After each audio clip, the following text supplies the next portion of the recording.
देखिए यहां पर महाराष्ट्र सिटी 2017 में 3 क्वेश्चन आए थे एक ही टॉपिक से, कैपेसिटर से।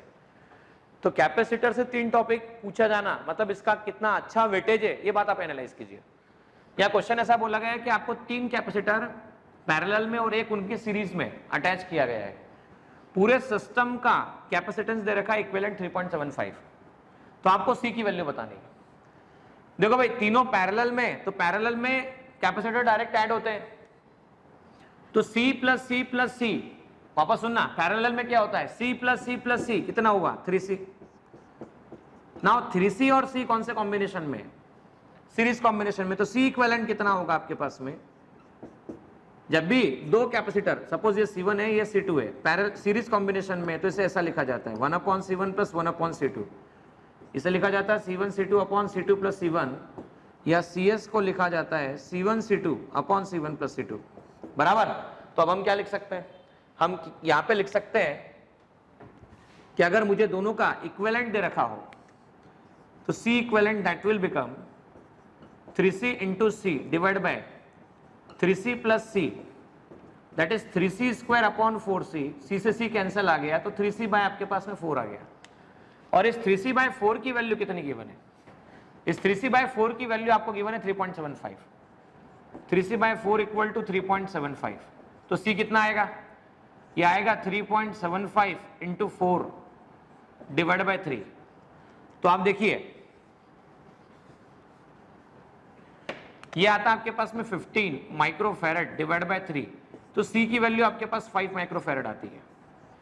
5 माइक्रोफैरड, एक बार फिर चेक कर लीजिएगा, 3.75, तो 3.75 मतलब आपके पास में हो जाता है 15 divide by 3, 15 divide by 3 5 microfarad इसका आंसर होता है। 2017 का ये क्वेश्चन कितना आसान था आप चेक कर सकते हैं। अब देखो क्या बोला गया है, आपके पास दो कैपेसिटर है, दोनों को सीरीज में कनेक्ट किया है, उनका कैपेसिटेंस निकाला है, बराबर। दो कैपेसिटर उनको सीरीज में कनेक्ट किया है, उनका कैपेसिटेंस C1 निकाल लिया। अब क्या किया, इन्हें चार्ज किया बैटरी से जिसका EMF दे रखा है। अब आपने सेकंड सिचुएशन में क्या किया, एक कैपेसिटर एम्प्टी और दूसरे में एक डाइलेक्ट्रिक फिलअप कर दिया। अब कॉम्बिनेशन का C2 निकाला, तो पूछा ये कि बताइए चेंज इन कैपेसिटेंस कितना आएगा, C2 माइनस C1 कितना आएगा। तो देखो 1/C1 equal to 1/C plus 1/C, तो ये आ गया 2/C, तो C1 इक्वल टू आ गया C/2, ठीक है। अब हमने पहले भी सीखा हुआ है कि जब भी कैपेसिटर के अंदर डाइलेक्ट्रिक फिलअप किया जाता है तो उसका कैपेसिटेंस के टाइम्स इंक्रीज होता है। तो 1/C2 मतलब यहां पर देख सकते हैं हम लोग, ये आएगा 1/C प्लस 1/KC। तो आप सीधे सीधे चाहें तो ऐसा भी लिख सकते थे C into KC divide by C plus KC। अभी देखा था हम लोगों ने C square K upon C 1 plus K, C से C कैंसिल हो गया तो बचा आपके पास में CK अपॉन 1 प्लस K, बराबर। तो अब ये आ गया C2 और ये है C1, तो C2 माइनस C1 निकालना था हमें, delta C, C2 minus C1, तो C2 है CK 1 plus K minus C1 कितना है C/2। तो यहाँ C कॉमन निकल गया, ये आ गया 2 ब्रैकेट में 1 प्लस K। अभी आ जाता है आपके पास में जब C कॉमन निकला तो 2K माइनस 1 प्लस K, ठीक है। तो ये आ गया C 2K minus 1 minus K upon 2 1 plus K। अब चेक करते जाइएगा बच्चों, डेल्टा C की वैल्यू कितनी है आपके पास, 2K माइनस K कितना है, 2K minus K minus 1 upon कितना 2K प्लस 1। तो ये यहां पर डेल्टा C का आंसर आता है, चेक कर सकते हैं, this is the C K minus 1 divide by 2K plus 1। एक बार फिर देख लीजिए हमने क्या किया, तो C सीरीज में 1/C 1/C 2/C C/2, dielectric fill up किया, कैपेसिटेंस के टाइम्स इंक्रीज हुआ 1/C plus 1/KC, C2 equal to CKC upon C plus KC।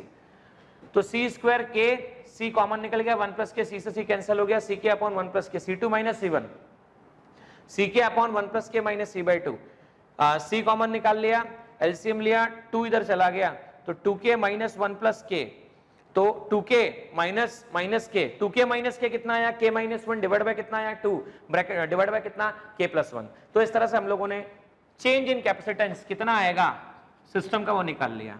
देखो 2017 के इसी समय में आया हुआ एक क्वेश्चन, इसी ईयर में आया हुआ एक क्वेश्चन कि भाई जब किसी कैपेसिटर को किसी कैपेसिटर को खाली रखा जाए तो कैपेसिटेंस C होता है, पर जब कैपेसिटेंस में डाइलेक्ट्रिक फिलअप कर दिया जाए, क्या फिलअप कर दिया जाए? डाइलेक्ट्रिक। तो डाइलेक्ट्रिक फिलअप करने पर क्या फर्क पड़ता है पोटेंशियल में और क्या फर्क पड़ता है इलेक्ट्रिक फील्ड में? थोड़ा ध्यान से सुनिएगा। जब हमने डाइलेक्ट्रिक फिलअप किया, बैटरी से कनेक्ट किया, ये वाली प्लेट पॉजिटिव, ये वाली प्लेट नेगेटिव। अच्छा, कौन सा फिनोमेना होता है डाइलेक्ट्रिक फिलअप करने के बाद? तो डाइलेक्ट्रिक फिलअप करने के बाद पोलराइजेशन फिनोमेना होता है, जो आपने आपके कंसर्न बुक से पढ़ा भी होगा। अच्छा, पोलराइजेशन फिनोमेना होने पर क्या होता है? डायपोल इंड्यूस होते हैं, और अगर ये पॉजिटिव है तो यहां पर नेगेटिव, फिर से पॉजिटिव, फिर से नेगेटिव पॉजिटिव, नेगेटिव पॉजिटिव, तो इस तरह से अरेंज हो जाता है। अब देखो, ये रही एक्सटर्नल फील्ड, मतलब जिसे मैं E0 कह रहा हूं। अब यहां नोटिस करना, प्लस माइनस, तो यहां डायपोल के अंदर में भी फील्ड इंड्यूस हुआ है। प्लस माइनस मतलब ये इंटरनल फील्ड कह रहा हूं। तो नेट फील्ड, टोटल फील्ड कितना निकला? एक्सटर्नल फील्ड प्लस आई, इंटरनल फील्ड माइनस आई। तो नेट फील्ड या टोटल फील्ड कितना निकला? तो वो निकला E0 माइनस E इंटरनल। थोड़ा समझने पे ध्यान देना बेटा, E0 माइनस E इंटरनल। तो ये नेट फील्ड या डेल्टा E में कह सकता हूं डिक्रीज हो रहा है। भाई डिक्रीज हो रहा है, इसका मतलब इलेक्ट्रिक फील्ड डिक्रीज होती है, और हम आप और जानते हैं डेल्टा V इक्वल टू होता है delta E multiply by D। अगर डेल्टा E डिक्रीज हो रहा है तो पोटेंशियल भी डिक्रीज होगा।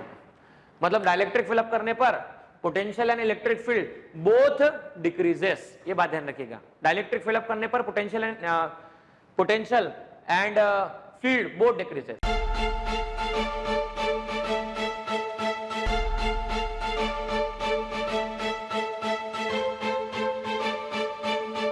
पुरोहित अकॅडमी, मेन ब्रांच प्रभात चौक, MJ कॉलेज रोड, लोकमान्य हॉस्पिटलच्या बाजूला, जळगाव, आणि पांडे क्लासेस जवळ, बंधन बँके शेजारी, ट्रॅफिक गार्डनच्या समोर, जळगाव।